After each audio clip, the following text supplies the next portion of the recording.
जय श्री कृष्ण मित्रों। पिछली कथा में हमने जाना कि जैसे ही चित्रगुप्त ने ग्रंथ का अंतिम पृष्ठ खोला और जैसे ही उन्होंने निर्णय सुनाने के लिए अपने होंठ खोले, पूरा यमलोक गूंज उठा और धर्मपाल थर थर कांपने लगा। चलिए आगे की कथा सुनते हैं। यमराज ने सुनाया ऐसा निर्णय जिसे सुनकर पूरी सभा मौन हो गई। यमलोक की विशाल सभा में गहरा सन्नाटा छा गया। धर्मपाल कांपते हुए खड़ा था। उसके सामने चित्रगुप्त के हाथों में कर्मों का दिव्य ग्रंथ खुला हुआ था। उस ग्रंथ का प्रत्येक अक्षर स्वयं प्रकाशमान था, मानो ब्रह्मांड का सत्य उसमें समाया हो।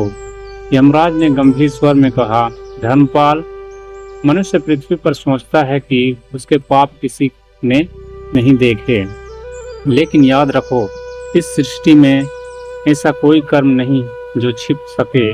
सूर्य देखता है, चंद्रमा देखता है, पृथ्वी देखती है, आकाश देखता है और सबसे बढ़कर तुम्हारा अपना अंतःकरण सब जानता है। धर्मपाल की आंखों से आंसू बहने लगे। वह बोला, प्रभु, मैंने कई बार मंदिर बनाए, दान भी किया, क्या उन पुण्यों का कोई मोल नहीं? यमराज मुस्कुराए, लेकिन उनकी मुस्कान में करुणा से अधिक सत्य था। दान तभी पुण्य बनता है जब उसमें अहंकार ना हो। तुमने दान लोगों की सहायता के लिए नहीं, अपनी प्रसिद्धि के लिए किया। जहाँ स्वार्थ जुड़ जाता है वहाँ पुण्य का तेज कम हो जाता है। इतना कहते ही चित्रगुप्त ने अपना दिव्य दंड आकाश की ओर उठाया। क्षण भर में धर्मपाल के सामने एक अद्भुत दृश्य प्रकट हुआ। उसने देखा कि पृथ्वी पर एक गरीब वृद्ध भूखा बैठा था। वर्षों पहले वह वृद्ध उसके घर भोजन मांगने आया था। धर्मपाल ने उसे अपमानित करके भगा दिया था। आज वही दृश्य उसके सामने जीवित हो उठा। वृद्ध की आंखों के आंसू अग्नि बनकर आकाश में उठे और धर्मपाल के सामने एक काले धुएं के रूप में जमा हो गए। यमराज बोले, दूसरों को दिया गया दुख कभी समाप्त नहीं होता। वह समय आने पर अपने फल के रूप में लौटता है। धर्मपाल अब पूरी तरह टूट चुका था। तभी सभा के एक कोने से करुण पुकार सुनाई दी। एक दूसरी आत्मा को यमदूत घसीटते हुए ले जा रहे थे। वह जोर जोर से चिल्ला रहा था, मुझे बचा लो, मैं बहुत बड़ा राजा था, मेरे पास असीम धन था। यमराज ने उसकी ओर देखा और शांत स्वर में कहा, यही सबसे बड़ा भ्रम टूटता है। यहाँ कोई राजा नहीं, कोई भिखारी नहीं, यहाँ केवल आत्माएं आती है और उनके कर्म बोलते हैं। राजा को तुरंत नरक के द्वार की ओर ले जाया गया। जैसे ही द्वार खुला, भीतर से एक सी चीखें सुनाई दी कि धर्मपाल की आत्मा कांप उठी। वहाँ अग्नि की नदियाँ बह रही थी। लोहे के वृक्ष थे जिन पर तलवार जैसी पत्तियाँ लगी थी। पापी आत्माएं उन्हें वृक्षों से लिपटकर छटपटा रही थीं। कुछ आत्माएं उबलते तेल के कुंड में गिराई जा रही थी। कुछ कांटों से भरे मार्ग पर नंगे पांव दौड़ रही थी। धर्मपाल ने भय से अपनी आंखें बंद कर ली। प्रभु, क्या वास्तव में इतना कष्ट मिलता है? यमराज बोले, नरक प्रतिशोध नहीं, कर्मों का परिणाम है। जिसने दूसरे को पीड़ा दी, वही पीड़ा उसे अपने कर्मों के फल स्वरूप अनुभव करनी पड़ती है। फिर यमराज ने अपना दाहिना हाथ उठाया। अब एक दूसरा दृश्य प्रकट हुआ। चारों ओर दिव्य प्रकाश फैल गया। मधुर वीणा की ध्वनि गूंजने लगी। सुगंधित पुष्पों की वर्षा होने लगी। सैकड़ों दिव्य विमान आकाश में उड़ रहे थे। उनमें बैठे तेजस्वी पुरुष और स्त्रियां प्रसन्नता से मुस्कुरा रहे थे। धर्मपाल ने आश्चर्य से पूछा, क्या यही स्वर्ग है? यमराज ने कहा, हाँ, लेकिन याद रखो, स्वर्ग केवल सुख भोगने का स्थान न है। यहाँ भी वही आता है जिसने पृथ्वी पर धर्म, दया, सत्य और सेवा का जीवन जिया हो।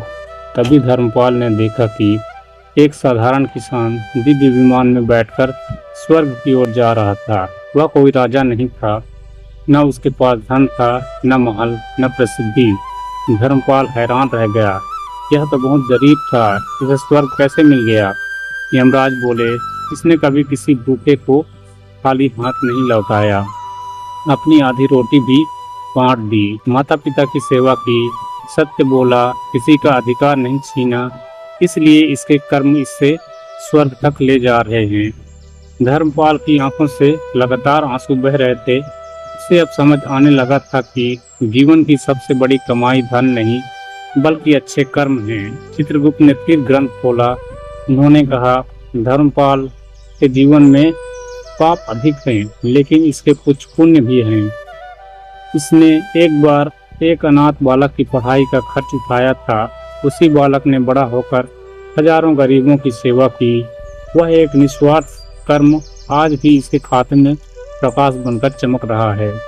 यमराज ने गंभीर स्वर में कहा, याद रखो, एक सच्चा निस्वार्थ कर्म अनेक पापों को समाप्त नहीं करता, लेकिन आत्मा को पश्चाताप का मार्ग अवश्य देता है।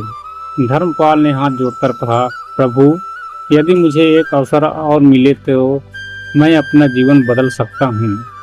यमराज कुछ क्षण मौन रहे, फिर बोले, हर आत्मा को दूसरा जन्म नहीं मिलता, लेकिन कुछ आत्माओं को उनके अधूरे संस्कार पूरे करने के लिए पुनर्जन्म दिया जाता है।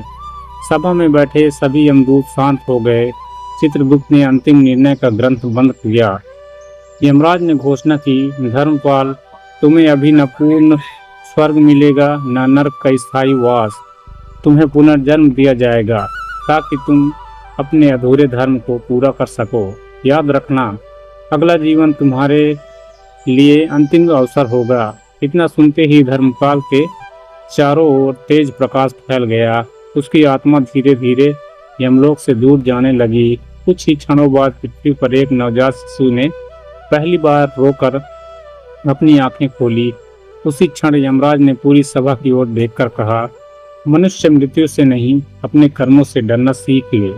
मृत्यु तो केवल एक द्वार है, उसके आगे वही मिलता है जो उसने स्वयं अपने जीवन में बोया होता है। कहते हैं, उसी दिन से धर्मपाल की आत्मा ने नया जीवन प्रारंभ किया। क्या वह अपने पुराने कर्मों को सुधार कर पाया? क्या उसने इस बार स्वर्ग का मार्ग चुना? यह रहस्य केवल वही जानता है जिसने अपने जीवन में सत्य, दया और धर्म को अपनाया है। याद रखिए, स्वर्ग और नरक की राह मृत्यु के बाद नहीं बनती, बल्कि जीवित रहते हुए हमारे कर्मों से बनती है। इसी तरह की ज्ञानवर्धक कथा सुनने के लिए हमारे चैनल माही ज्ञान सागर पर बने रहें। धन्यवाद। जय श्री कृष्ण दोस्तों।